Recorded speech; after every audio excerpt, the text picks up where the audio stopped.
Kaya nga, hindi, lalagay ko sa kulungan na maliit. May ilang dumaliit na kulungan. Ano na ba, mabubuhay na? Hindi sa bangka. Mabubuhay na. Aray ko. Naano-ano ako mantikin. Mabubuhay na. Malalaki yung mga tayo tenga eh. Askal yan. Askal. Mabubuhay na to. Ewan ko, baka marami sigurong ano.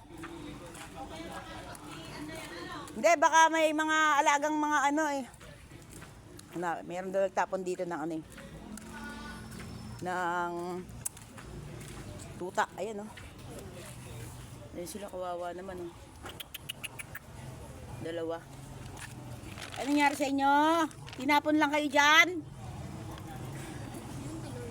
Tinapon yung dalawang tuta. Halika na. Halika natin. Lalagay namin kayo sa ano. Para may mampun sa inyo. Hawakan mo nga. Tinapon daw eh. Pasok? Oo. Tuta. Kawawa nga eh. Anin mo nga. Lagayin mo nga. Ganin mo. Tulungan mo ako na. Dali natin. Lalagay natin sa kulungan. Kaya mo ba? Wawa naman. Kaya nga eh. Lalagay ko sa kulungan.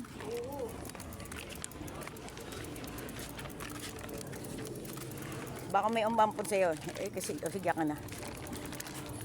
Para kasing nakasabit, tignan mo. Tinatapon dito yung mga aso. Tignan mo, tinapon lang para